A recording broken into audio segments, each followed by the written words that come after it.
हरि ओम. हरि ओम. नारायणं नमस्कृत्य नरं चैव नरोत्तमं देवीं सरस्वतीं व्यासं ततो जयमुदीरयेत्. वसुदेवसुतं देवं कंसचाणूरमर्दनं देवकी परमानन्दं कृष्णं वन्दे जगद्गुरुम्. मूकं करोति वाचालं पङ्गुं लङ्घयते गिरिं यत्कृपातमहं वन्दे परमानन्दमाधवम्. परमानन्दमाधवम्. पण गेल्या वेळेला 38, 39 आणि 40 म्हणजे आपण ऍक्च्युअली 40 ते 44 हे पाचही श्लोक वाचले होते, पण 40व्या श्लोकावर आपलं विवेचन पूर्ण करून झालं होतं. त्यामुळे या 3 श्लोकांचं आपण आधी उजळणी करूया. गीता 38 आणि 39 एकत्र म्हण. 38 आणि 39. यद्यप्येतेन पश्यन्ति लोभोपहत चेतसः कुलक्षयकृतं दोषं मित्रद्रोहे च पातकं कथं न ज्ञेयमस्माभिः पापादस्मान् निवर्तितुं कुलक्षयकृतं दोषं प्रपश्यद्भिर्जनार्दन. तर या दोन्ही 38 आणि 39 दोन श्लोकांमध्ये मिळून एक वाक्य पूर्ण होतं. तर तो म्हणतोय आता अर्जुन श्रीकृष्णाला उद्देशून, हे जनार्दन, एते लोभोपहत चेतसः कुलक्षयकृतं दोषं पितृद्रोहे पातकं च यद्यपि न पश्यन्ति. म्हणजे लोभामुळे ज्यांच्या बुद्धीवर पडदा पडलेला आहे, ज्यांची बुद्धी जे नीट विचार करू शकत नाहीत, असे हे कौरव येते. म्हणजे कौरव किंवा धार्तराष्ट्र असं म्हटलेलं नाहीये, पण त्यांनाच उद्देशून हे विशेषण वापरलेलं आहे. तर हे त्यांना काय कळत नाहीये, कुलक्षयामुळे निर्माण होणारा दोष आणि मित्रद्रोह करण्यामधलं जे महान पातक आहे हे ह्यांना कळत नाहीये, कारण त्यांची बुद्धी लोभामुळे नीट काम करत नाहीये. पण कुलक्षयकृतं दोषं प्रपश्यद्भिः अस्माभिः, पण हे सगळं हे पाप आहे, हा दोष आहे, हे आम्हाला ज्यांना कळतंय त्यांच्याकडून सुद्धा जर पापापासून बाजूला जायचा प्रयत्न झाला नाही, कुलक्षयकृतं दोषं प्रपश्यद्भिः अस्माभिः अपि हे म्हटलं नाहीये, आमच्याकडून सुद्धा अस्मात् पापात निवर्तितुं कथं न ज्ञेयं, आम्हाला कळू नये का? त्यांना हे कळत नाहीये. तर याच्यातून त्यांना काय म्हणायचंय की एकतर अजाणतेपणे एखादी चूक झाली असेल तर ती एक वेळ क्षम्य समजू शकतो आपण, की ठीक आहे, माहिती नव्हतं बिचाऱ्यांना. आता इथे जाणून बुजून तुम्हाला सगळं धर्माचं ज्ञान आहे आणि जाणून बुजून समजून उमजून जर तुम्ही एवढं मोठं पातक करायला पुढे सरसावत असाल तर हे काही बरोबर नाही, असं अर्जुनाला म्हणायचंय. आता इथे महत्वाचे 2 शब्द जे आलेत ते आपण बघितलं होतं, की पातक, मित्रद्रोह. मित्रद्रोहाला पातक म्हटलंय आणि कुलक्षयाला दोष म्हटलंय. म्हणजे कुलक्षयापेक्षा मित्रद्रोह हा जास्त गंभीर बाब आहे असं अर्जुनाला ठासून सांगायचंय. आणि मित्रद्रोह केला तर कुलक्षय होणार आहे, जे कारण आहे. मित्रद्रोह मोठं पाप हे कारण आहे आणि कुलक्षयाचा दोष त्याच्यातून निर्माण होणार आहे, त्याचा परिणाम आहे. पण आता मुळात मित्रद्रोहाची आपण व्याख्या बघितली होती, की जे आपल्याविषयी चांगला स्नेहभाव ठेवून आहेत त्यांना काही त्रास होईल, त्याचा घात होईल अशी काही कृती आपण केली किंवा कोणी करत असेल तर त्यांना मदत केली तर त्याला मित्रद्रोह म्हणतात. आता या व्याख्येनुसार कौरव हे पांडवांचे मित्र कधीच नव्हते. त्यांनी कायम त्यांचा द्वेषच केला होता, वैरभावच लहानपणापासून जोपासलेला होता. पण आपण तेही बघितलं की एकतर मोह झालेला आहे, मोहामुळे वस्तुस्थिती झाकली जातीये, आवरण शक्ती मायेची. माया कुठली? मी आणि माझं, मी युद्ध करणार, मी यांना मारणार, मग त्याचे सगळे राज्य सुख वगैरे उपभोग मी भोगणार. कर्ता भाव आणि भोक्ता भाव जेव्हा प्रबळ असतो तेव्हा त्याला म्हणतात मायेच्या प्रभावाखाली असणं, अहंकाराच्या प्रभावाखाली असणं. तेव्हा जेव्हा माया प्रभावीपणे कार्य करत असते तेव्हा तिच्या 2 शक्ती आपल्यावरती राज्य करतात. एक आवरण शक्ती, जी इथे स्पष्ट कळते, जे शत्रू आहेत ते शत्रू नाहीयेत असं वाटतंय, शत्रू आहे ही फॅक्टच तो विसरलाय. आणि ते स्वजन नाहीत, मित्र नाहीत, तो त्यांना तो मित्र आहे असं वाटतं. जे नाही ते दिसतंय, आहे ते झाकलं जाते. जे आवरण आणि विक्षेप अशा दोन्ही शक्तींच्या प्रभावाखाली अर्जुन गेलेला आहे.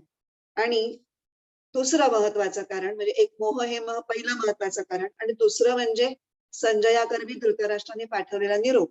त्याच्यात त्यांनी जे शब्द वापरले, ज्या ज्या कल्पना तुझ्या डोक्यात घातल्यात पांडवांच्या, त्या सगळ्यांची बीज पेरली गेलेली आहेत. आणि आता एकेका कल्पनेला अर्जुनाच्या शब्दावाटे जणू काही अंकुर फुटताना आपल्याला दिसतोय. आणि म्हटलंय की मित्रद्रोह हे मोठं पातक आहे, माझी मुलं ते पातक करतायत, पण त्याला माझा इलाज नाहीये, कारण की माझी मुलं ऐकत नाहीयेत माझं, वगैरे वगैरे. आणि मग जणू काही सगळा शहाणपणाचा ठेका पांडवांनीच घेतलेल्या त्याच्या थाटामध्ये हा आता स्वतःलाच मित्रद्रोही समजायला लागलाय, काहीही कारण नसताना. आणि मग तो म्हणतोय की या मित्रद्रोहातून जो कुलक्षयाचा मोठा धोका मी पाहतोय, मला कळतंय, ते कळतंय म्हणजे त्याला काय काय कळतंय, किती घोर परिणाम, त्याचे दुष्परिणाम होणार आहे, ते तो आता पुढच्या 40 ते 44 मधून त्यांनी सांगायला सुरुवात केली. एक गठ्ठा या 5 श्लोकामध्ये मिळून पूर्ण त्यांनी कुलाचा नाश होण्यामुळे काय काय होईल, गंभीर परिणाम, हे सगळ्याचं साक्षात वर्णन केलेलं आहे. आता 40वा श्लोक एकदा वाच. फक्त 40 ना? हा, फक्त 40च. हा. कुलक्षये प्रणश्यन्ति कुलधर्मा सनातनाः धर्मे नष्टे कुलं कृत्स्न मधर्मो विभवत्युत. कुलक्षये सनातनाः कुलधर्माः प्रणश्यन्ति, म्हणजे कुलाचा क्षय झाला असताना काय होतं, पहिली गोष्ट सनातन कुलधर्म हे नष्ट होतात. आणि मग कुत म्हणजे त्याच्यानंतर धर्मे नष्टे सती, कुलधर्मांचा नाश झाल्यानंतर अधर्म कृत्स्नम कुलम अभिभवती, संपूर्ण कुलाला अधर्म हा अभिभवती म्हणजे व्यापून टाकतो, ग्रासून टाकतो, म्हणजे कुलामध्ये अधर्म फोफावतो. हे पहिली आपण पूर्ण बघितलं की 40 ते 44 मध्ये मोठी अनर्थ परंपरा, की काय काय वाईट गोष्टी घडतील, म्हणजे एक वाईट गोष्ट घडल्यामुळे पुढची, ती घडल्यामुळे त्याच्या पुढची, असं 8 मुद्दे अर्जुनाने या 44 पर्यंत म्हणजे 5 श्लोकामध्ये मांडलेत. तर ते पहिले 2 मुद्दे ह्या 40व्या श्लोकात मांडलेत. तो पहिला म्हणजे सनातन कुलधर्म नष्ट होतील, आणि दुसरा म्हणजे अधर्माची वाढ. त्याच्याबद्दल आपण बघितलं होतं. पहिलं सनातन म्हणजे पिढ्यानपिढ्या चालत आलेली वंश परंपरागत, आणि म्हणून एका दृष्टीने त्याला आपण सनातन म्हणजे शाश्वत असा आपण अर्थ घेऊ शकतो, कारण पुष्कळ काळपर्यंत पिढ्या, या पिढीकडून त्या पिढीकडे हे कुलधर्म पुढे पुढे नेले जातात. आणि कुलधर्म मुळामध्ये कुळाकडून आचरण्यात येणारे काही धार्मिक कृत्य असं ज्याला म्हणू कुलधर्म म्हणजे. आणि धार्मिक कृत्यांचा मूळ हेतू काय आहे, तर आधी मुळात धर्माचा हेतू काय आहे, धर्म म्हणजे काय, की अशी डिव्हाइन प्रिन्सिपल्स किंवा जीवनमूल्य की जी अंगीकारली असतात, त्याचा प्रयत्न केला जरी अंगीकरणात 100% सगळ्यांना जमेल न जमेल, पण ही मूल्य आहेत आणि ही आपल्याला अंगामध्ये बाणवायची आहेत, अशा विचाराने जरी प्रयत्न जरी केला तरी तुमचा आध्यात्मिक प्रवास सुरू होईल. आणि तुम्ही त्या स्वतःचं आत्मस्वरूप ओळखणं हे आपल्या धर्माचं मुख्य उद्दिष्ट सांगितलेलं आहे.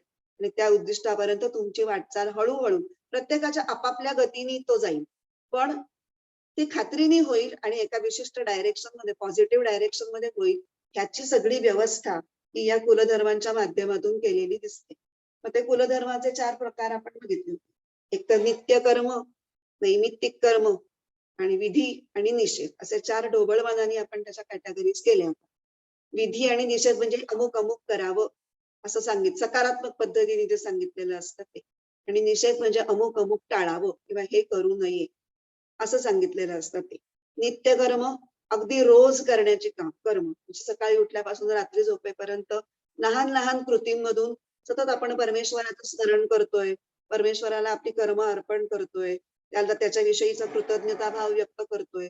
आणि हा परमेश्वर म्हणजे फक्त मूर्तीतला परमेश्वर असं मानलेलं नाहीये बरं का, वेगवेगळ्या गोष्टींमध्ये म्हणजे संपूर्ण सृष्टीमध्ये जो भरून राहिलेला आहे परमेश्वर, त्याची विविध रूपांची सुद्धा आपण पूजा करतो. म्हणजे आपण समजा अतिथी धर्म पाळतो आहोत, वेळेवर जेवायच्या वेळेला आलेल्या कुठल्या व्यक्तीला आपण जेवण विचारलं, मग तेव्हा अर्थात मनामध्ये ही भावना हवी की मी ह्या एका माणसाला जेवण विचारतोय असं नाही, याच्या रूपाने देवच आलाय, त्याला मी विचारतोय, अशी भूमिका असणं अपेक्षित आहे. आता काय होतं, काळाच्या ओघामध्ये आपण फक्त कृती करतो, आणि त्या कृतीमागची जी मूळ सद्भावना आहे, जो विचार आहे, तो विचार हरवला जातो.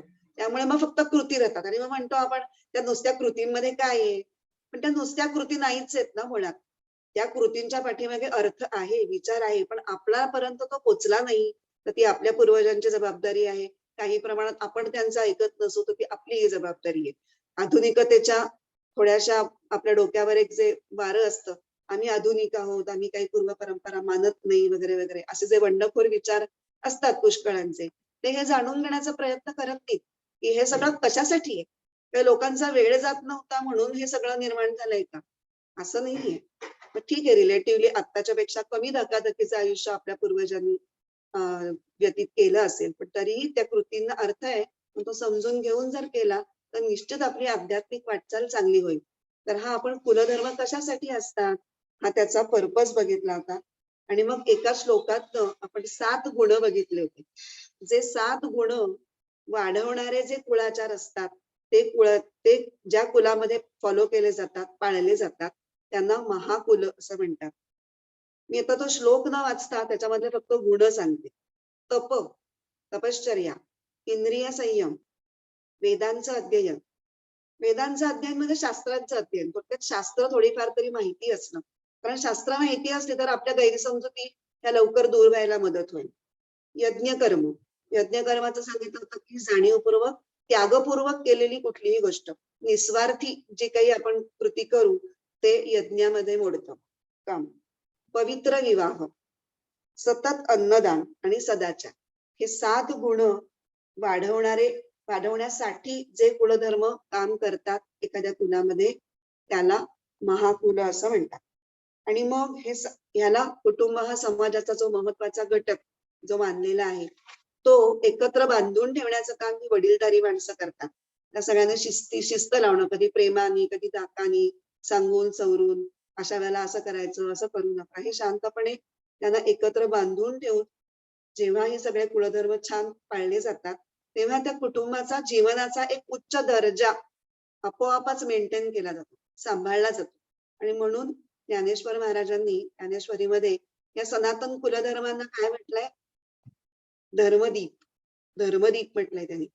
आणि मग त्यांनी जी एक ओवी येते, तर ओवी वाचत नाही, फक्त तो अर्थ सांगते की हा धर्मदीप असला की पिढ्याने पिढ्या या कुलधर्मांच्या प्रकाशामध्ये लोक चांगलं आचरण करत राहतात. कधी कळून करतील, कधी न कळून करतील, कदाचित न कळता सुद्धा करतील, पण ते दुराचार तरी करणार नाहीत नक्कीच. जे वागतील ते चांगलं वागतील, एवढं तरी नक्कीच होईल. आणि जर हे धर्मदीपच विझवले, आता कुळाचा नाश झाल्यानंतर कुलधर्मांचाही नाश होणार असं तो म्हणतो. म्हणूनच त्याला जास्त त्याचा त्रास होतोय की हे धर्मदीप जर विझले तर पुढच्या पिढ्यांना कसं वागा वगैरे हे सांगणार कोण? त्यांचं साधं आयुष्य सुद्धा किती अवघड होऊन जाईल चुकीचं वागल्यामुळे, किंवा कसं वागावं हे नीट न कळल्यामुळे. म्हणून अर्जुनाला मुख्य पडलेला जो प्रश्न आहे तो, की आता हे महायुद्धामध्ये मोठ्या प्रमाणात जर करते पुरुष घरातले हे मोठ्या प्रमाणात मारले जातील, मग आणि तेच करते पुरुष हे सगळे कुलधर्म कुळाचार पाळण्यासाठी किंवा पाळून घेण्यासाठी कुटुंबाच्या सदस्यांकडून, ते मुख्य रोल त्यांचा तो आहे. तेच जर मारले गेले तर मग या कुलधर्मांचं काय होणार? म्हणजे 2 आहेत प्रश्न. एकतर ही माणसं मारली जाणं, परती सवरती माणसं मारली जाणं हा पहिला दुष्परिणाम आहे. आणि ती मारली गेल्यामुळे कुलधर्म बुडणार किंवा कुलधर्मामध्ये खंड पडणार, चांगल्या पद्धतीने पुढच्या पिढीपर्यंत तो जाणार नाही, हा दुसरा महत्वाचा दुष्परिणाम आहे महायुद्धाचा. कारण ह्या कृत्यांमधून काय होतं आपण बघितलं होतं, चांगली म्हणजे त्याग भावना वाढीला लागते किंवा ईश्वराची प्राप्ती आपल्याला हवी आहे, अशा इच्छांची बीज हळूहळू पेरली जातात, तुमच्या मनाची मशागत केली जाते. आणि जेव्हा कुलधर्म बंद पडतात तेव्हा ही मशागत थांबते. त्यामुळे प्रत्येक जण आपापल्या पोळीवर तूप पडून स्वतःपुरता स्वकेंद्रित विचार करतो.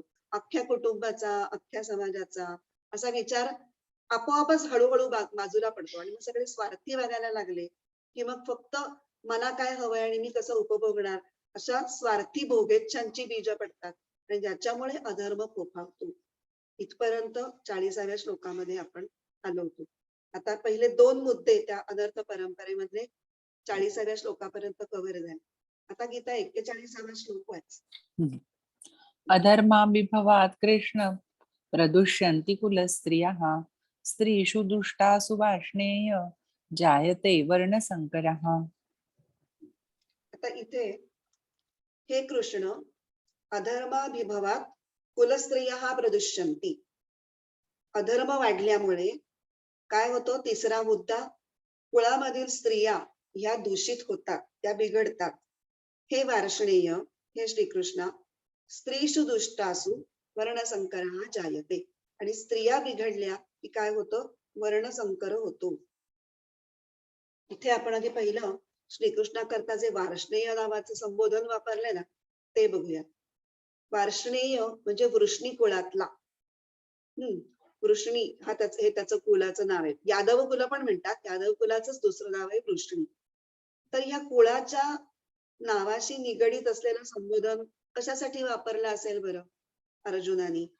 तर तो नकळत त्याला अप्रत्यक्षपणे असं आवाहन करतोय की अरे तुझ्या कुळात जर असं झालं असतं तर तुला किती दुःख झालं असतं, याचा विचार कर. आणि मग तू हा विचार केलास की माझं कुळ बुडण्याची जी काही मला तळमळ किंवा काळजी लागली ती तुला कळेल आणि मग मी का युद्धातून निवृत्ती घ्यायचं म्हणतोय ते तुला पटेल, असं त्याला अप्रत्यक्षपणे जाणीव करून द्यायची. म्हणून तो वार्ष्णेय हे कुलाशी संबंधित संबोधन वापरतो. आता अधर्मात पहिलं काय सांगितलंय? अधर्माभिभवात कुलस्त्रियः प्रदुष्यन्ति. अधर्म वाढल्यामुळे पहिला सगळ्यात मोठा दुष्परिणाम जो होतो तो म्हणजे कुळातल्या स्त्रिया बिघडतात. आता धर्माचरणामध्ये म्हणजे कुलधर्म व्यवस्थित पद्धतीने पिढ्यानपिढ्या चालू ठेवण्यामध्ये जसा ह्या कर्त्या पुरुषांचा सहभाग आहे, त्यांच्याच जोडीने घरातल्या कुलीन स्त्रियांचा सुद्धा तितकाच मोठा वाटा आहे. कारण कुठलंही धर्मकृत्य हे स्त्री आणि पुरुष दोघांनी मिळूनच संपन्न होत असतं. जरी समजा पूजेला एखादा पुरुष बसणार असेल तर त्याची सगळी तयारी आधीची कोण करतं? नैवेद्य, स्वयंपाक हे कोण करतं? ती स्त्रीच करते. त्यामुळे त्या पुरुषाच्या जोडीने काकणभर जास्तच तिलाही माहिती लागतं की कुठल्या वेळेला काय करायचंय, या पूजेच्या तयारीमध्ये कुठल्या कुठल्या वस्तूंची. ती त्यात म्हणजे पुरुष फक्त सोहळं नेसून पद नेसून त्या वेळेला बसेल, पण त्याच्या आधी 2 दिवस त्या स्त्रीची तयारी चालू असते. म्हणजे स्त्रियांचाही सहभाग खूप महत्वाचा आणि मोठा आहे.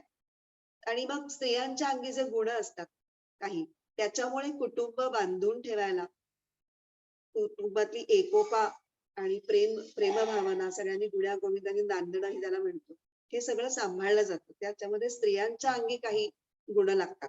संयम लागतो, क्षमा करण्याची वृत्ती लागते, प्रेम करण्याची वृत्ती लागते. आणि मुख्य म्हणजे कुळाच्या दृष्टीने जास्त मुख्य जे आहे ते मर्यादा किंवा लज्जा, हे स्त्रीचे मुख्य गुणधर्म आहेत की ज्याच्यामुळे ती स्त्री कुलीन समजली जाते. ती बेबंद कशीही वागत नाही. तिच्या वागण्यात एक अदब असते. कुणासमोर काय बोलावं, कुणासमोर काय बोलू नये, कधी बोलावं किंवा कधी बोलू नये, ह्या सगळ्याचं भान ठेवून जेव्हा ती वागते तेव्हा ते संपूर्ण कुळात किंवा जर कुटुंब असेल त्याचं हित हे राखलं जातं. जर स्त्रिया वेड्या वाकड्या वागायला लागल्या तर कुळाचं नाश व्हायला मदत होते किंवा एकंदर त्या घराचं जे काही चित्र आहे ते त्या स्त्रीवर खूप अवलंबून असतं. कारण लहान मुलांना सुद्धा वळण लावणारी कोण असते? आई, आजी ह्या असतात. जसे आजोबा असतात, वडील असतात, पण जास्त काळ लहान वयामध्ये मुलं आईच्या सान्निध्यात असतात. सून ही सासूकडनं शिकते, मुलगी आईकडनं शिकते. त्यामुळे ते परंपरागत गोष्टी पुढे नेण्याकरता स्त्रियांचा रोल महत्वाचा असतो. आणि म्हणून अशी जी स्त्री आहे सगळं ही वंश परंपरागत कुलधर्म पुढे नेणारी, तिच्या आचारांची आणि विचारांची शुद्धता ही सुद्धा तितकीच महत्वाची आहे. आणि ती कशी काय बिघडते यांनी, याचं म्हणणं आहे की अर्जुनाचं असं म्हणणं आहे की परकुलीन आक्रमक पुरुषांशी जर कुलीन स्त्रियांचा संबंध आला तर त्या स्त्रिया बिघडतात. कारण त्याच्यातून तिथून पुढे त्या दोघांच्या एकत्र येण्यामुळे जी पुढची प्रजा उत्पन्न होते त्याच्यातनं वेगळाच वर्ण संकर होऊन ती प्रजा, त्यांच्या कुलाचा काही पत्ता नसतो. कारण तो विवाह पवित्र संबंध नसतो. तो अजाणता घडलेला, पापाच्या माध्यमातून घडलेला किंवा जबरदस्तीने घडलेला असू शकतो. आता हे महायुद्धामुळे कसं काय घडतं? तर आता आपण इथे बघितलं या महायुद्धामध्ये 11 अक्षौहिणी कौरवांची सेना आहे, 8 अक्षौहिणी पांडवांची सेना आहे. म्हणजे 18 अक्षौहिणी एकंदरीत आहे. म्हणजे साधारण 40 लाखाच्या घरामध्ये माणसं इथे इन्व्हॉल्ड आहेत, योद्धे. तर एवढ्या मोठ्या महायुद्धामध्ये इतक्या मोठ्या संख्येवर जर पुरुष मारले गेले तर तेवढ्याच प्रमाणात स्त्रिया विधवा होणार. आणि या विधवा ज्या स्त्रिया आहेत त्या मोठ्या प्रमाणात असुरक्षित अशा वातावरणात त्यांना पुढचा काळ घालवावा लागणार आणि अनियंत्रित सुद्धा. नाही म्हटलं तरी घरातल्या पुरुषांचा एक धाक असतो, तो धाक जाणार. त्यांना असं करा असं करू नका हे सांगायला कोणी नाही आणि त्यांच्या सुरक्षिततेचाही प्रश्न मोठा आहे. आता ह्या 40 लाख समजा धरल्या पर पर पर व्यक्तीची एक एक बायको असं धरलं तर तेव्हा तर अनेक भार्या होत्या, म्हणजे ही संख्या जास्तही असेल. पण समजा एक एक धरलं तर एवढ्या मोठ्या प्रमाणावर स्त्रिया जर विधवा झाल्या तर यातल्या सगळ्याच काही पातिव्रत्य आचरण शकतील का? म्हणजे एक स्वाभाविक नैसर्गिक काही भावभावना असतात त्या जरी लक्षात घेतल्या तरी सगळ्या जणी एवढ्या काटेकोर नियमांचं पालन करतील आणि विधवेचं जे काही जीवन असतील ते आनंदाने स्वीकारतील आणि स्वतःला कितीही त्रास झाला तरी ते अगदी आचरतील आज्ञाधारकपणे, ही शक्यता ही अस्वाभाविक आहे, अनैसर्गिक आहे. त्यातल्या काही जणींचा पाय चुकीच्या दिशेने पडेल, घसरेल हे अगदीच लक्षात घेतलं पाहिजे. आणि दुसरं म्हणजे परधर्मीय नाही, वेगळ्या कुलामधल्या संस्कारामधून आलेल्या पुरुषांकडून त्यांच्यावर या असुरक्षित वातावरणात जबरदस्ती होऊ शकते. या दोन्ही शक्यतातून स्त्रिया बिघडतील असं अर्जुनाने विधान केलेलं आहे. आणि त्याच्यामुळे जी पुढची प्रजा निर्माण होईल तिच्यावरचे संस्कार हे असे मिश्र असणार. म्हणजे पुन्हा म्हणजे ह्या जी स्त्री या चांगल्या कुलामध्ये आलेली आहे एकदम विरुद्ध टोकाचे संस्कार असलेल्या पुरुषाशी तिचा संबंध आला तर त्या दोन वेगवेगळ्या आणि एकमेकांशी सुसंगत नसलेल्या अशा संस्कारामध्ये ते मूल कशा पद्धतीने वागेल आणि ते नेमकं कुठली संस्कारांची परंपरा जपेल हे सगळंच अलहिद आहे. म्हणजे ह्याच्याविषयी काहीच कोणी ठाम विधान करू शकत नाही. म्हणून हा वर्णसंकर हा नरकाला कारणीभूत होईल असं पुढच्या श्लोकामध्ये अर्जुन म्हणतो. 42. संकरो नरकायैव कुलघ्नानान् कुलस्य च पतन्ति पितरो येषां लुप्तपिण्डोदकक्रियाः. संकर हा कुलघ्नानां कुलस्य च नरकाय एव भवति हि लुप्तपिण्डोदकक्रियाः येषां पितरः पतन्ति.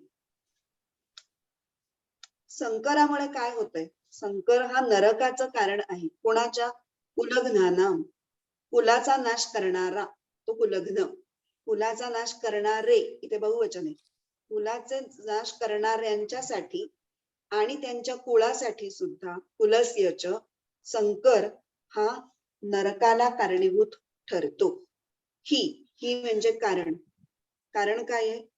ज्या कुळामध्ये पिंडोदक क्रिया ह्या लुप्त झालेल्या आहेत, म्हणजे थांबलेल्या आहेत, बंद पडलेल्या आहेत, अशा ह्यांचे हे पितर हे पतंती म्हणजे अधोगतीला जातात, नरकाला जातात.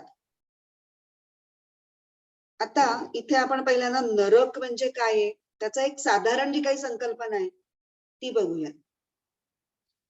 आपण असं म्हणतो की नाही की अमुक अमुक केलं तर तो हा माणूस नरकात जाईल. नरक ही अशी एक काल्पनिक, आपल्या दृष्टीने काल्पनिक अशी एक जागा आहे की जिथे मेल्यानंतर तुम्हाला जावं लागतं जर तुम्ही वाईट कृत्य केली असतील तर. आता अनेक प्रकारचे वेगळे वेगळे नरकांचं वर्णन पुराणांमधून आलेलं आहे की अशा प्रकारचे जर तुम्ही पाप केली असतील तर या नरकात जाल, तशी केली असेल तर तिकडे जाल वगैरे. त्याच्या डिटेल्स मध्ये आपल्याला काही पडण्याचं कारण नाही.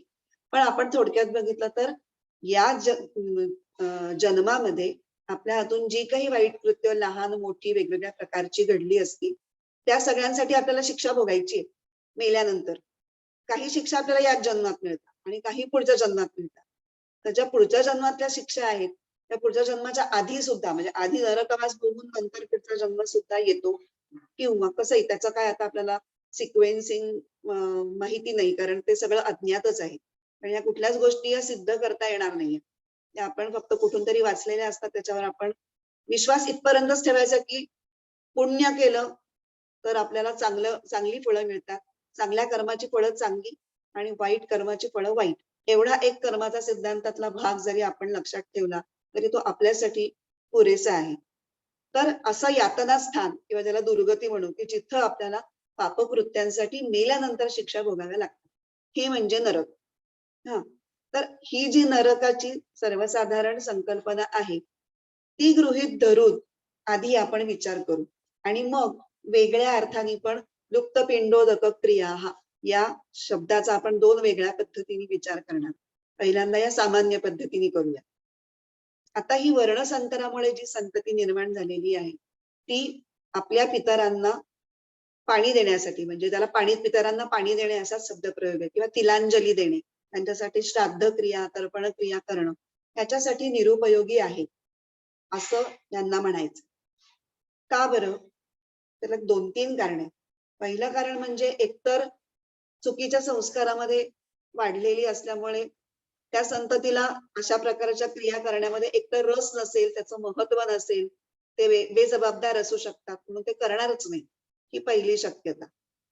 दुसरी शक्यता अशी आहे की त्यांना वाटत असेल की बाबा करावं आपण, पण धर्मशास्त्राने त्यांना म्हणजे अनौरस संततीला धर्मशास्त्राने काही अधिकार दिलेले नाहीत. त्याच्यात पिंड क्रिया तर्पण क्रिया करण्याचे अधिकार त्यांना दिलेले नाहीत. म्हणजे यांनी जरी तर्पण केली तरी ती त्या पितरांपर्यंत पोहोचणार नाहीत, त्यांच्यासाठी उपयोगी पडणार नाही असं काही स्मृती ग्रंथांमधून सांगितलेलं आहे. म्हणून एक तर करणार नाही आणि दुसरं म्हणजे केलं तरी त्याचा उपयोग होणार नाही, मग करून काय फायदा. आणि तिसरं म्हणजे या दोन ह्याच्यामुळे आणि मुख्य म्हणजे ही अजून एक समज आहे जो सांगितला पाहिजे की या श्राद्ध आणि तर्पण क्रियांनी काय होतं नेमकं, तर जे आपले पितर असतात, जे पितृलोकामध्ये पितृयोनीमध्ये वावरत असतात, त्यांचं पोषण या श्राद्ध आणि तर्पण क्रियांनी होतं. म्हणून आपल्याकडे एक वाक्प्रचार रूढ आहे, पाप्याचं पितर. बऱ्याच जणांना माहिती असेल, जर कोणी खूप लुकडं सुकडं असलं तर आपण म्हणतो काय पाप्याचं पितर आहे ते नुसतं. ह्याचा अर्थ काय की जे पापी लोक असतात, जे ह्या पिंड क्रिया श्राद्ध क्रिया तर्पण क्रिया करत नाहीत, त्यांचे पितर असे रोडावलेले असतात, कारण त्यांना वेळच्या वेळी पाणी मिळत नाही, म्हणून त्यांना ते पाप्याचं पितर म्हणण्याची अशी आपल्याकडे तो वाक्प्रचार त्याच्यावरनं निघाला. तर ही एक मान्यता आहे. लोक असं मानतात की त्या तर्पण क्रियेवरती त्यांचं जीवन सुरळीत चालतं. आणि तिसरं, कुळातले वडीलधारी माणसं जर गेलेली असली, त्यांचा संहार झाला तर युद्धामध्ये, आपण हाच विचार करतोय की कुलक्षय झाल्यामुळे हे सगळं कसं होतंय, तर कुळातली वडीलधारी माणसं गेल्यामुळे फक्त श्राद्ध आणि तर्पण क्रियाच नाही, इतर सुद्धा कुळधर्म कुळाचार योग्य पद्धतीने जे करून घेतात मोठी माणसं, तर ते कोण करून घेणार? आता पुढची जी पिढी आहे त्यांना जे काही थोडंफार माहिती असेल त्या पद्धतीने ते करतील की पण त्याच्यामुळे त्यांच्या चुकाही होऊ शकतात. तर अजून सुद्धा आम्ही गौरीच्या वेळेला आम्हाला तेच प्रश्न दरवर्षी पडतात. सासूबाईंना आम्ही विचारतो, हे आधी का ते नंतर, मग ते बाळ गौरी समोर ठेवायचं ते असं का तसं. ते सांगणारी एक जाणती व्यक्ती आपल्याला घरात लागते, वृद्ध.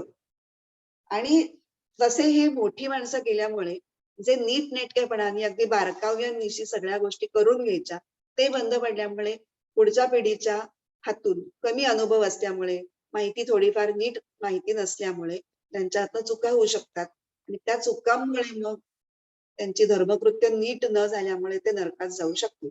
अशा 3 शक्यता आहेत की एकदम नरकापर्यंत वर्णसंकर का नेईल, याच्यासाठी त्या 3 शक्यता आपण बघितल्या. आता हे काय झालं, श्राद्ध तर्पण तिलांजली वाहणे आणि नरक म्हणजे मरणोत्तर यातना भोगण्याचं एक ठिकाण, ह्या सामान्य अर्थाच्या दृष्टीने.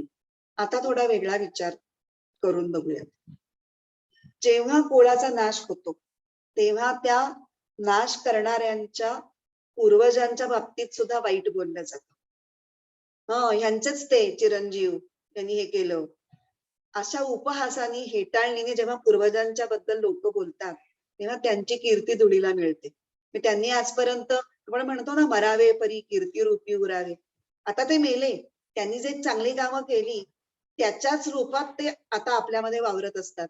आणि जेव्हा आपण वाईट वागतो तेव्हा त्यांना जेव्हा लोक आपल्यामुळे वाईट ठरवतात, त्यांचीच मुलं अशीच वागणार. आणि एकदा वाईट झालं की लोक कुठल्याही पद्धतीने बोलतात बरं का, हे मी ऐकलेलं आहे प्रत्यक्ष. म्हणजे बापजादे चांगले होते पण मुलं अशी कशी निघाली असं म्हणण्यापासून सुरुवात होऊन खाण तशी माती इथपर्यंत सुद्धा लोक पोचायला कमी म्हणजे बघत नाहीत, मागे पुढे बघत नाहीत. मग ही पोरं कुणाची, यांची का? अशी हेटाळणी केल्यामुळे हे जे पूर्वज जे खरं त्यांनी चांगलं कर्तृत्व गाजवलं होतं ते सुद्धा त्या कुळं बुडवणाऱ्यांच्या पंक्तीला येऊन बसतात. म्हणजे त्यांची अधोगती होते. जे एका उच्च स्थानावर होते सामाजिक, त्यांची तिथून अधःपतन झालं. त्यांना या नरक स्थानांचे निर्माण करते अशा भूमिकेतून लोक त्यांच्याकडेही बघतात. पुढे दुसऱ्या अध्यायामध्ये श्रीकृष्ण जेव्हा बोलायला सुरुवात करतो तेव्हा तो अर्जुनाला ह्याच पॉइंटवरनं खूप गोष्टी सांगतो की तुला खूप वाटतंय की तू अगदी धर्म पाळण्यासाठी अमुक तमुक आणि कुळाचा नाश होऊ नये म्हणून तू युद्धात शस्त्र ठेवलीयस वगैरे किंवा ठेवणार आहेस. पण हे जरी माहिती असलं तरी लोक तुझ्याबद्दल काय अपप्रचार करणार आहेत, हा भ्याड आहे, भेकड आहे, घाबरट आहे, पळपुट आहे. आणि तू आतापर्यंतच्या आयुष्यात जे काही चांगली कीर्ती मिळवलीयस ती सगळी कीर्ती तुझी लयाला जाईल तुझ्या या एका कृत्यामुळे, हे तू विसरतोयस. आणि संभावितस्य चा कीर्तीर मरणादतिरिच्यते. संभावितस्य म्हणजे संभावित माणसासाठी, संभावित म्हणजे त्याला काही एक सामाजिक प्रतिष्ठा आहे, स्थान आहे, अशा माणसासाठी अकीर्ती म्हणजे दुष्कीर्ती ही मरणात अपि अतिरिच्यते, मरणापेक्षा सुद्धा जास्त वाईट आहे. हा पॉइंट घेऊन तो त्याला खूप सांगतो की इथे तू युद्धामध्ये आलेला आहेस आणि युद्धामध्ये क्षत्रियांनी लढता लढता मेला जर तो, तर त्याच्यासाठी स्वर्गाची दारं उघडलेली आहेत, त्याची कीर्ती त्यांनी वाढणार आहे. तर ती हाताने तू बंद करतोयस आणि पळ काढलास तर पिढ्यान पिढ्या लोक तुझी दुष्कीर्ती पसरवतील आणि हे तुझ्यासाठी मरणापेक्षा सुद्धा त्रासदायक ठरेल. अगदी हाच पॉइंट इथे म्हणायचा आहे की पूर्वजांच्या कीर्तीला साजेस धर्माचं आचरण म्हणा किंवा कुठल्याही प्रकारचं कर्तृत्व जर पुढच्या पिढीने गाजवलं तर आपोआप पितरांचं नावलौकिक वाढतं, म्हणजे पितरांचं पोषण होतं, म्हणजे पितरांना स्वर्ग मिळतो. आणि हेच उलटं घडलं. त्यांनी जर वाईट कृत्य केली, अधर्माचं आचरण केलं, नीती मर्यादेला सोडून ते वागले, तर आधीच्या लोकांनाही बोल लावला जातो. म्हणून पितरांना दुष्कीर्ती लागते, त्यांची असलेली कीर्ती ही धुळीला मिळते, त्यांच्या कीर्तीला गालबोट लागतं आणि मग ते रोडावतात. हा एक वेगळा आहे. इथे तुमच्या प्रत्यक्ष तर्पण क्रिया श्राद्धाच्या तिथीला करण्याशी काही संबंध नाही. जनरल तुम्ही तुमच्या कुळाचे जे काही परंपरागत गुण आलेले आहेत ते तुम्ही कसे चांगल्या पद्धतीने वाढवताय आणि पुढे देताय ह्याच्यावर पूर्वजांचं यश हे तुम्ही निष्कलंक ठेवता का त्याला कलंक लावता, अशा दृष्टीने पितरांची अधोगती किंवा सद्गती असा विचार आहे. तर त्यामुळे ह्या कुवर्तनी पिढीचे करते असं म्हणून त्यांना कमीपणा जर आपल्या वागण्यामुळे आपल्या पूर्वजांना आला तर त्यांना नावं ठेवताना अगदी फार मूळ पुरुषापर्यंत सुद्धा शिव्याशाप द्यायला लोक मागे पुढे पाहत नाहीत. म्हणून ज्ञानेश्वरांनी एक फार सुंदर ओवी त्याच्यामध्ये लिहिली. या पिढीच्या आचरणामुळे मागच्या अनेक पिढ्यांपर्यंत हा दोष कसा पोचतो ती वाचते मी आधी. जैसा नखाग्री व्याळू लागे तो शिखांत व्यापी वेगे, तेवी आ ब्रह्म कुळ आवघे आपलविजे. म्हणजे काय, नखाग्री आणि व्याळू म्हणजे सर्प. पायाच्या नखाच्या अगदी पुढच्या टोकाला जरी सर्प चावला तरी ती ज्या वेदना होतात त्या पार मस्तकापर्यंत जातात, म्हणजे त्या अख्ख्या शरीरभर व्यापून मस्तकापर्यंत पोचतात. वास्तविक साप कुठे चावलाय, टोकाशी आहे, एकदम पायाच्या नखाच्या टोकाशी आहे. तसं या पिढीचे दोष हे मूळ पुरुषापर्यंत सगळ्या कुळाला दुष्कीर्तीत बुडवतात आणि दुष्कीर्तीलाच नरक म्हटलं तरी काही हरकत नाही. कारण मिळवायचं काय आयुष्यात, तर कीर्ती मिळवायची आणि तीच जर गेली तर मग आपण नरकात गेल्यासारखंच आहे. असा या इथे नरक या शब्दाचे दोन प्रकारे अर्थ लावू शकतो. एक वास्तविक जे धार्मिक संकल्पना पुराणांमधून ज्या संकल्पना आहेत तसा एक, आणि कीर्तीच्या दृष्टिकोनातून दुसरा अर्थ. ठीक आहे, आता 43वा बघूया. दोषैरेतै कुलघ्नानां वर्णसंकरकारकैः उत्साद्यन्ते जातिधर्मा कुलधर्माश्च शाश्वताः. दोषैः एतैः कुलज्ञानां वर्णसंकरकारकैः. म्हणजे कुलघ्नानाम एतैहि वर्णसंकरकारकैहि दोषैहि. कुलघ्न म्हणजे जे कुळाचा नाश करतायत, कुलक्षय करतायत, अशांच्या ह्या वर्णसंकरासाठी कारणीभूत होणाऱ्या दोषांमुळे काय होतं? शाश्वताः जातिधर्माः कुलधर्माः च उत्साद्यन्ते. शाश्वत म्हणजे सनातन, पिढ्यानपिढ्या चालत येणारे जाती धर्म, म्हणजे विशिष्ट जातींनी पाळले जाणारे धर्म किंवा विशिष्ट कुळामध्ये पाळले जाणारे आचार धर्म हे उत्साद्यन्ते म्हणजे उद्ध्वस्त होतात, उद्ध्वस्त केले जातात. आता इथे वेगळं काही सांगितलेलं नाहीये. आता हे परत समारोपाकडे चाललं, म्हणजे जो विषय 38-39 पासून सुरू झालाय तो आता समाप्तीकडे निघाला. वर्णसंकर झाला आपला. वर्णसंकरानंतर काय झालं? पुढचा मुद्दा पहिला आपण परत एकदा काउंट घेऊया. 8 गोष्टींची परंपरा, अनर्थ परंपरा सांगितलेली आहे. 40व्या श्लोकात काय सांगितलं? कुलधर्म थांबतील आणि त्याच्यामुळे अधर्म वाढेल. 2 झाले. तिसरं, अधर्म वाढल्यामुळे स्त्रिया बिघडतील. 3, स्त्रिया बिघडल्यामुळे वर्णसंकर होईल. 4, वर्णसंकर झाल्यामुळे पिंडदान वगैरे क्रिया ह्या बंद पडतील. 5, आणि हे झाल्यामुळे नरक हे पितरांना अधोगती प्राप्त होईल किंवा पितरांना नरकवास होईल. इथपर्यंत 6 झाला. आता इथे आपण म्हणू शकतो 7वा, की संपूर्ण जातीच्या जाती या उद्ध्वस्त होतील धर्माचरणाच्या मुद्द्यावरती. बाकी वेगळं काही सांगितलेलं नाही याच्यामध्ये. आणि त्यामुळे तर 44वा वाचला तरी हरकत नाही. आणि त्याचा मूळ सगळा वर्णसंकर झाल्यामुळे हे होणार आहे. हा मुख्य मुद्दा आहे सगळ्या याच्यामध्ये, जो आपल्याला 41 पासून आपण बघतोय. 41व्यात पहिल्यांदा वर्णसंकराचा मुद्दा आला.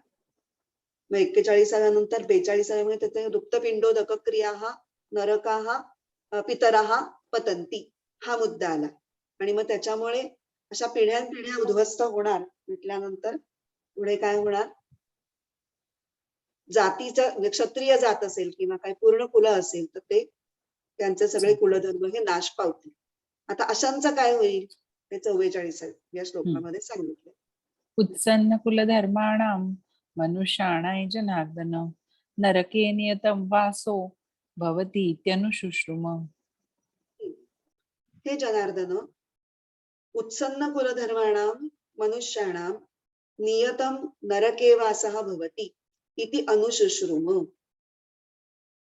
ज्यांचे कुलधर्म हे संपूर्णपणे, ज्यांचं कुलधर्मांचं उच्चाटन झालेलं आहे, नाश झालेला आहे, अशा लोकांचा नरकामध्ये निश्चितपणे अनंत कालपर्यंत नियतम म्हणजे खूप काळपर्यंत वास होतो असं आम्ही ऐकतो. इति अनुशुश्रुम. कुठून ऐकतो? आता या अनुशुश्रुम असं का म्हटलंय? तर तो क्षत्रिय राजपुत्र आहे अर्जुन. तर क्षत्रियांना मागे मला वाटतं कुठेतरी हा मुद्दा आलेला आहे, की जसं क्षत्रिय म्हणजे अस्त्र शस्त्र जशी शिकवली जातात तसं धर्मशास्त्र, नीतिशास्त्र, न्यायशास्त्र हे सुद्धा शिकवलं जातं. कारण जो आज राजपुत्र आहे तो उद्या राजा झाला की त्याला न्यायनिवाडे करायला लागतील. वेगवेगळ्या सिच्युएशन्स मध्ये कोण बरोबर कोण चूक हे ठरवावं लागेल. त्यावेळेला ते कशाच्या आधारावरती ठरवायचं? मग तेव्हा ती धर्मशास्त्र, नीतिशास्त्र ह्याचं ज्ञान त्याला पाहिजे. म्हणून त्यांनी जे धर्मशास्त्राचं ज्ञान घेतलेलं आहे पूर्वी, त्याच्यामधून तो म्हणतो की हे आम्ही वाचलेलं आहे, आम्हाला माहिती आहे. अनुशुश्रुम याचा अर्थ मी हे शिकलेलो आहे असं त्याला म्हणायचं. असे आम्ही ऐकत आलो आहोत. म्हणजे काय? ही सगळी अनर्थ परंपरा इथे पूर्ण झाली. जी कुलधर्म नष्ट होण्यापासून ज्या परंपरेची, ज्या साखळीची सुरुवात होती, तर शेवट काय आहे? नरकामध्ये अनिश्चित कालासाठी अख्ख्या कुळाचा वास, अख्ख्या कुळाचा वास म्हटलंय त्यांनी. कारण का? इथे त्यांना म्हणायचंय की जसं आपण आता बघितलं की आजच्या पिढीनं जर वाईट वागणूक किंवा वाईट कुठली कामं केली तर अलीकडच्या पिढीला जसा त्रास होतो, त्यांची कीर्ती मिळवली धुळीला जाते, धुळीला मिळते, तसंच येणाऱ्या पिढ्यांसाठी सुद्धा ते क्लेशकारक असतं. कारण त्यांना तर म्हणजे दुष्कीर्ती मिळवलेल्या लोकांची मुलं म्हणून त्यांना तो समाजामध्ये पहिल्यापासून त्यांच्याकडे एका वाईट दृष्टीनंच बघितलं. यांची काही मुलं मग झालंच, ते तसेच असणार, इथपासूनच सुरुवात होते. भले तो चांगला असेल पुढच्या पिढीतला त्याचा वंशज, पण त्याला आधी स्वतःच्या वाडवडिलांची दुष्कीर्ती स्वच्छ करण्यामध्येच त्याची अर्धी जिंदगी जाते, तेव्हा कुठे त्याला स्वतःचं स्थान मिळवायला जमतं काही प्रमाणात. म्हणजे जे कुळग्न असतात, कुळाचा नाश करणारे असतात, ते आपल्या पितरांनाही त्रास देतात, त्यांची दुष्कीर्ती, त्यांना त्यांची कीर्ती मिळवलेली घालवतात आणि पुढच्या पिढीसाठी सुद्धा आयुष्य मोठं अवघड करून ठेवतात आणि ह्यालाच नरक म्हणता येईल. नरकासमानच त्यांना शिक्षा, फुकटचीच शिक्षा मिळते त्यांना पूर्वजांच्या वाईट वागण्यामुळे. म्हणजे हे आता पूर्वज पुढच्यांचे होणार ना, म्हणून पुढच्या आणि मागच्या या सगळ्या पिढ्यांसाठी नरकप्राय दुःखाची निर्मिती हे कुलग्न लोक करतात आणि म्हणून त्यांची सगळी पिढीच्या पिढी, जातीच्या जाती ही फार दुःखात राहते, म्हणजेच अनेक वर्ष नरकात कितपत पडते. पुढे 45. अहो बत महत्पापं कर्तुं व्यवसिता वयं यद्राज्य सुखलोभेन हंतुं स्वजनमुद्यताः. बत आणि अहो असे इथे 2 शब्द आलेले आहेत. आपण आधी पदच्छेद करून वाचू आणि मग अन्वय लावताना मी त्यांचा अर्थ सांगते. अहो बत महत्पापं कर्तुं व्यवसिताः वयं यत् राज्यसुखलोभेन हंतुं स्वजनम उद्यताः. बत म्हणजे अरे रे, यत् राज्यसुखलोभेन स्वजनम हंतुम उद्यताः वयम, म्हणजे ज्या अर्थी राज्यसुखाच्या लोभाने आम्ही स्वजनांना पण ठार मारण्यास तयार झालो आहोत, त्या अर्थी महत्पापम कर्तुम व्यवसिताः आहोत, त्या अर्थी आम्ही महापाप करण्याच्या मार्गाला लागलो. हे केवढे आश्चर्य. इथे अहो हा शब्द आश्चर्य या अर्थाने आलाय आणि बत हा शब्द अरे रे, काय आहे, आम्ही काय करतोय, असा खेद व्यक्त करणारा तो शब्द आहे. की आम्हाला राज्य सुख आता एवढं प्यारं झालंय की आम्ही आमच्या स्वजनांना सुद्धा त्याच्यासाठी मारायला एका पायावर तयार आहोत, काहीही विचार करत नाही आहोत आम्ही, आणि हे आम्ही करतोय. हे काय आश्चर्य आहे, कारण पांडव हे सद्गुणांचे पुतळे आहेत ना. आतापर्यंत त्यांनी कधीही कुठलाही वाईट मार्गाची कृती केलेली नाहीये, कायम सत्कर्म आचरणाकरता प्रसिद्ध आहेत आणि तेच तेच पुढे करून करून धृतराष्ट्र त्यांना एक एक पॉइंट मनवतोय की कसं तुम्ही युद्ध करणं चुकीचं आहे, तुम्ही आतापर्यंत एवढे चांगले वागलात, मग आता थोड्यासाठी तुम्ही का बरं पापाचे धनी होताय. हे सारखं पेरणी चालूच आहे आणि त्याच्या आहारी गेल्यामुळे आम्ही असं वागावं, नीतिशास्त्र आणि धर्मशास्त्र वागलेले आम्ही, हे त्याला आश्चर्य वाटतंय. आता इथे तो इतका मोहाच्या आहारी गेलेला आहे की युद्ध करणं म्हणजे त्याला अधर्म वाटतोय आणि युद्ध न करणं, युद्धातनं माघार घेणं हा त्याला आता स्वधर्म वाटतोय. कारण काय होतं, मोहामुळे भीती आणि शोक अशी संमिश्र भावना निर्माण होतात आणि ह्या 2 भावना निर्माण झाल्या, त्यांच्या आहारी गेल्यानंतर विवेक शक्ती संपते. तसंच अर्जुनाच्या बाबतीत 100% घडलेलं आहे. स्वजनांच्या मोहात तो पडला, मग त्याला आपलं कुळ सगळं जाईल, कुळधर्म नाश होतील ही भीती वाटतेय आणि आपण त्याला कारणीभूत होणार आहोत म्हणून त्याला शोकही वाटतोय आणि त्यामुळे खरा धर्म काय आणि खरा अधर्म काय हे त्याला आता काहीही कळत नाहीये. एक्झॅक्टली अपोजिट त्याला वाटतंय. जो धर्म आहे तो अधर्म वाटतोय, जो अधर्म आहे तो धर्म वाटतोय. आता त्यामुळे पुढच्या श्लोकामध्ये तो आता युद्ध न करण्याचा आपला अंतिम निर्णय घेणार आहे आणि तो स्पष्ट शब्दात जाहीर करणार आहे. वाचूयात. यदि माम प्रतीकारमशस्त्रं शस्त्रपाणयः धार्तराष्ट्रारणे हन्युस्तन्मे क्षेमतरं भवेत्. आधी पद फोडून वाचते. यदि माम अप्रतीकार शस्त्रम शस्त्रपाणयः धार्तराष्ट्राः, एक मिनिट, यदि माम अप्रतीकारम अशस्त्रम शस्त्रपाणयः धार्तराष्ट्राः रणे हन्युः तत् मे क्षेमतरं भवेत्. आता अन्वय लावूया. यदि म्हणजे जर, शस्त्रपाणयः धार्तराष्ट्राः ज्यांनी शस्त्र हातात घेतलेली आहेत, म्हणजे जे लढायला उद्युक्त आहेत, असे धार्तराष्ट्र म्हणजे कौरव, अशस्त्रम म्हणजे शस्त्र ठेवलेल्या, निशस्त्र असलेल्या, अप्रतिकारम प्रतिकार प्रतिकार करणे म्हणजे स्वतःचा जीव वाचवण्यासाठी लढणे. तो प्रतिकारही करत नाही आणि त्याच्या हातात शस्त्रही नाही, असा कोण? असा मी, अशा मला, माम म्हणजे मला, रणे हन्यु युद्धामध्ये जर त्यांनी अशा मला मारलं, तत् मे क्षेमतरम भवेत, तरी ते मला परवडेल, तरी ते मला जास्त श्रेयस्कर होईल, असं म्हणतोय अर्जुन. म्हणजे आता त्याचा पूर्ण निर्णय झालाय आणि तो ह्याच्यामध्ये कुठेही श्रीकृष्णाला विचारत नाहीये बरं का, मी हे असं करू का रे? नाही विचारत आहे तो. तो सुचवतोय त्याला. तो त्यांनी आपल्याला पाठीशी घालावं किंवा आपल्याला अनुमोदन द्यावं. हो, हो, बरोबर आहे तुझं असं म्हणावं अशी त्याची इच्छा आहे. पण तो त्याला विचारत नाहीये, की हे मला वाटतंय ते बरोबर आहे का? मी हे करू का? तू हो म्हणशील ना, तुझा होकार आहे ना, असलं तो काही विचारत नाही. पण कुठेतरी त्याला माहितीये, की या असल्या लेच्या-पेच्या भेकड कथांना श्रीकृष्ण अजिबात बीग घालणार नाहीये आणि तो त्याला अजिबात सपोर्ट करणार नाहीये. हे त्याला माहिती आहे एकीकडे. आणि तरीही तो त्याला कुठेतरी कन्व्हिन्स करण्याच्या मोडमध्ये शिरतोय. पण आता मात्र त्यांनी निर्णय जाहीर करायचं ठरवलं, की खूप वेळ आपण बोललो, हा समोरून काहीच बोलत नाहीये. बरं नाही, चूक नाही, काहीच नाही. तेव्हा आपण आपलं सांगून मोकळं व्हावं, अशी त्यांनी आता ठरवलंय. तो मग काय म्हणतोय, की शस्त्र हातात घेऊन जरी या कौरव, तर त्याला असं वाटतंय, की समजा दोन्ही त्याला वाटतंय. ते त्याच्या म्हणजे आता तो किती संभ्रमात पडलाय, की त्याची संभ्रमाची अवस्था पूर्णपणे व्यक्त करणारं त्याचे सगळे शब्द आहेत, की त्याला कुठेतरी असं वाटतंय, की आपण जर शस्त्र खाली ठेवलं, तर पांडवही ठेवतील आणि त्यामुळे युद्धच थांबेल. पण युद्ध करण्याचं काही कारणच नाही. दुसरीकडे त्याला वाटतंय, की कौरव हे दुष्ट आहेत आणि त्यांना युद्धाची खुमखुमी आहे.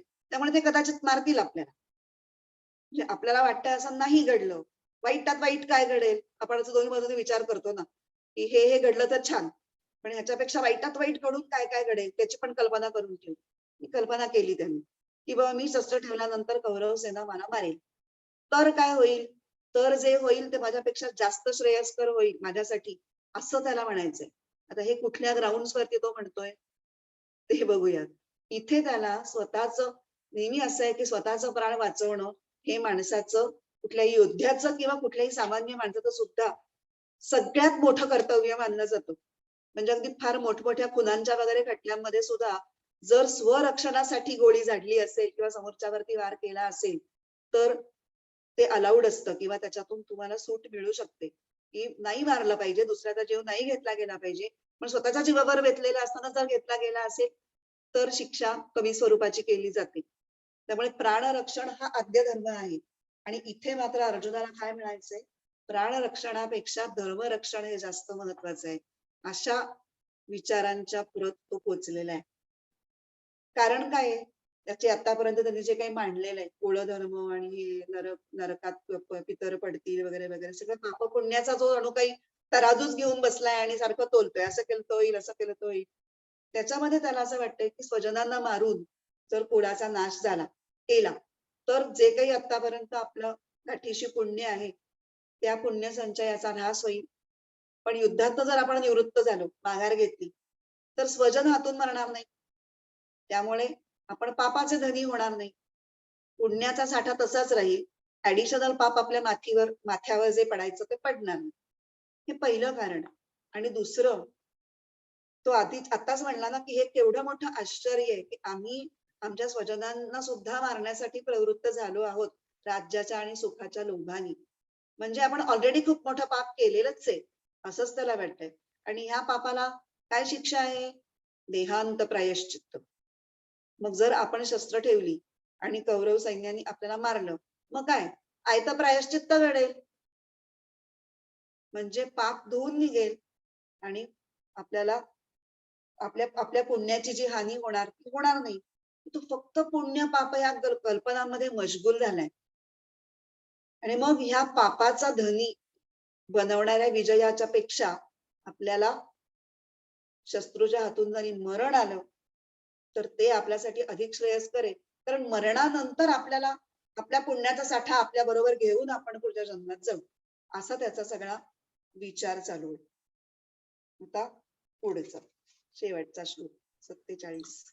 संजय उवाच एवमुक्त्वा अर्जुनः संख्ये रथोपस्थ उपाविशत् विसृज्य सशरैः चापं शोकसंविघ्नमानसः. आता इथे त्यांनी कृती केली आहे. आतापर्यंत तो बोलत होता अर्जुन. आता त्यांनी फायनल 46व्या श्लोकामध्ये आपला अंतिम निर्णय ठरवला की आता नाही लढायचं, आणि त्याप्रमाणे त्यांनी कृती केली. आणि ह्या कृतीचं वर्णन संजय आता धृतराष्ट्राला सांगतोय. धृतराष्ट्राला हे ऐकून खूपच आनंद झाला असला पाहिजे की चला, आपण एवढा लांब लचक निरोप पाठवला होता संजयाबरोबर, त्याचा काहीतरी उपयोग झाला असता. त्यांनी काय आता कृती केली आहे? युद्ध न करण्याच्या आपल्या निर्णयावर शिक्कामोर्तब करण्यासाठी त्यांनी काय केलं? आपण आधी अन्वय बघूया म्हणजे आपल्याला कळेल. एवं उक्त्वा अर्जुनः संख्ये रथोपस्थे उपाविशत् विसृज्य सशरं चापं शोक संविघ्न मानसः. आता अन्वय लावूया. एवं उक्त्वा, असं बोलून, असं बोलून अर्जुनाने काय केलं? तो अर्जुन कसा? शोक संविघ्न मानसः, म्हणजे शोकाने ज्याचं अंतःकरण भरून गेलेलं आहे असा तो अर्जुन. सशरम चापम, चापम म्हणजे धनुष्य, शर म्हणजे बाण, आणि सशरम म्हणजे बाणांसकट, बाण आणि धनुष्य दोन्ही त्यांनी विसृज्य खाली टाकून मग त्यांनी काय केलं? संख्ये म्हणजे रणांगणामध्ये रथोपस्थे, रथाच्या मागच्या भागामध्ये एक जे सीट असतं तिथे योद्धे मध्ये मध्ये विश्रांती घ्यायला बसतात, तिथे जाऊन उपाविशत, तो मटकन खाली बसला. संजय म्हणाला, इतकं बोलून शोकाने ज्याचं अंतःकरण भरून गेलेलं आहे असा अर्जुन बाणांसह धनुष्य टाकून रणांगणातच रथातील आपल्या विश्रांतीच्या स्थानी जाऊन मटकन बसला. म्हणजे आतापर्यंत तो बोलत होता, आता कृती करून त्यांनी आपल्या बोलण्यावर शिक्कामोर्तब केला. पण ही अर्जुनाची जी अत्यंत फिकुटलेली आणि दुर्बल अशी जी अवस्था आहे ती ज्ञानेश्वरांनी उपहतू या शब्दाने कशी वर्णन केली एका ओवीमध्ये, ही ओवी वाचते. जैसा राजकुमारू पदच्युतू सर्वथा होय उपहतू, का रवी राहुग्रस्तू प्रभाहीनू. इथे त्याला पदच्युत राजकुमार म्हटले. तर राजकुमार हे सुद्धा एक प्रकारचं पदच आहे. मग त्या राजकुमार या पदावरून अर्जुनाला कोणी खाली ओढलं? कोणीच नाही, त्यांनी स्वतःनीच. कारण राजकुमार हे पद आहे, तर त्या पदावर एका विशिष्ट पद्धतीने वागणं पण अपेक्षित आहे. वीरवृत्तीनी आणि क्षात्र तेजानी त्यांनी सगळे निर्णय घेणं आणि त्याप्रमाणे कृती करणं हे तिथे अभिप्रेत आहे. जेव्हा तो राजकुमारासारखा वागणं अपेक्षित आहे तेव्हा, तर त्याच्याऐवजी तो अत्यंत दुबळ्यासारखा वागतोय. त्यामुळे तो निस्तेज झालाय, म्हणून तो स्वतःच्याच आपल्या वीरवृत्तीपासून ढळलेला आहे, म्हणून त्याला पदच्युत राजकुमार असं म्हटलंय. आणि उपहतू म्हणजे त्याची सगळी शक्ती गेलेली आहे, त्याच्यामधला जो मोह आहे त्या मोह त्याच्यावरती एवढा गाजवतोय, प्रभाव गाजवतोय की त्याच्यामुळे त्याची वीरवृत्ती जाऊन तो दुबळ्यासारखा वागायला लागला. आता त्याला उपमा दिली कशाची? का रवी राहुग्रस्तू प्रभाहीनू, म्हणजे सूर्याला जसा राहू गिळंकृत करतो ग्रहणाच्या वेळेला, आणि जेव्हा राहूमुळे ग्रहण लागलेलं असतं सूर्याला, तेव्हा जसा सूर्य निष्प्रभ दिसतो, सूर्याचं तेज सगळं मावळतं, झाकोळतं, तसं अर्जुन रूपी सूर्याला इथं राहू कोण आहे? त्याचा स्वतःचा मोह जो उत्पन्न झालाय तो, त्या मोहाने त्याला गिळून टाकलंय आणि त्यामुळे तो निष्प्रभ बनलेला आहे. आता इथे ही उपमा कळण्यासाठी एक छोटी पौराणिक कथा, जी बहुतेक कदाचित सगळ्यांना माहिती पण असेल. जेव्हा देव आणि दैत्य हे अमृत प्राप्तीसाठी समुद्र मंथन त्यांनी करायला घेतलेलं होतं. ते अमृत मिळायच्या आधी बरीच वेगळी रत्न त्याच्यातनं बाहेर पडली, 14 रत्न बाहेर पडली. सगळ्यात शेवटी जेव्हा अमृत आलं तेव्हा त्यांच्यात प्रचंड भांडाभांडी सुरू झाली. तर तेव्हा आता ह्या भांडाभांडीतून काहीतरी मार्ग काढला पाहिजे, आणि दैत्यांना अमृत न मिळू देता देवांनाच ते मिळालं पाहिजे. ह्याच्यासाठी काय करायचं? नेहमीप्रमाणे विष्णू भगवान डोकं लढवतात आणि मोहिनीच्या रूपामध्ये येतात आणि गोड गोड बोलून तो अमृत कलश आपल्या हातात घेतात. मी वाटते सगळ्यांना व्यवस्थित असं म्हणून, चला तुम्ही नीट बसा आधी पंक्तीत. दैत्यांच्या वेगळ्या पंक्ती, देवांच्या वेगळ्या पंक्ती असं करून सगळं सिस्टमॅटिक करायला सुरुवात करतात. ते दाखवत असते की आपण व्यवस्थित वाटप करणार आहे. विश्वास संपादन करते ती मोहिनी आणि सुंदरी असल्यामुळे दैत्य लागलीच पागळतात. हो हो, आता हिच्या हातून आपल्याला अमृत मिळणार म्हणजे खूपच भारी. आणि ते करता करता चापलुसी चालूच असते. देवांनाच फक्त दिलं जात असतं अमृत आणि हे राहू नावाच्या दैत्याच्या लक्षात येतं. तो म्हणतो, अरे ही नुसती गोडगोड बोलते पण अमृत गोडगोड फक्त देवांनाच मिळतंय. म्हणून तो गुपचूप वेश बदलून देवांच्या शेजारी जाऊन बसतो आणि त्यामुळे देवांना पटापट अमृत वाटून संपवायचंय या घाईमध्ये चुकून त्या राहू नावाच्या दैत्याला, म्हणजे ते रूप पालटलेलं असतं ना, मग तो लक्षात येत नाही. त्यालाही अमृत वाटलं जातं. पण तेवढ्यात चंद्राच्या हे लक्षात येतं आणि चंद्र नेत्रपल्लवी करून विष्णूला खणाखुणा करून सांगतो की अरे त्याला नको वाढूस, तो राहू दैत्य आहे. आणि तेवढ्यात मग विष्णू म्हणजे आता काहीतरी क्लुप्ती केली पाहिजे, पण एवढं होईपर्यंत ते त्याच्यात मुखात गेलेलं असतं अमृत. पण तो म्हणतो की ठीक आहे, मुखातच गेलंय ना, अजून पोटात गेलं नाही ना. त्याच्या आत तो सुदर्शन चक्राने राहूची मान कापतो. पण मुखामध्ये अमृत गेलेलं असल्यामुळे त्याचं ते शिर तिथे अवकाशामध्ये असं लोंबकळत राहतं. धड मात्र पडतं. त्यामुळे राहूचा खूप राग ह्या चंद्रावरती आणि अर्थातच चंद्राला प्रकाश सूर्य देतो. त्यामुळे सूर्यावरती पण त्याचा स्वाभाविक राग असतो. त्यामुळे संधी मिळाली की चंद्र आणि सूर्य यांना गिळण्याचं काम राहू अधूनमधून करत असतो, जेव्हा आपल्याला आपण ग्रहण म्हणतो. जेव्हा हे ग्रहण असतं तेव्हा त्या चंद्राचं किंवा सूर्याचं तेज हे लुप्त होतं काही काळाकरता. तर इथे या कथेचं अजून एक तात्पर्य आहे बरं का. ते असं आहे की आपल्याला असं वाटतं की विष्णूने सुद्धा शेवटी चापलुसीच केली, लबाडीच केली. देव आणि दैत्य दोघांनी मिळून प्रयत्न केले, पण ज्याच्यासाठी प्रयत्न केले ते अमृत मात्र फक्त देवांनाच का बरं? मग हा न्याय नाहीये. पण न्याय हा कशावर ठरतो? तर त्याच्यामध्ये कथेचं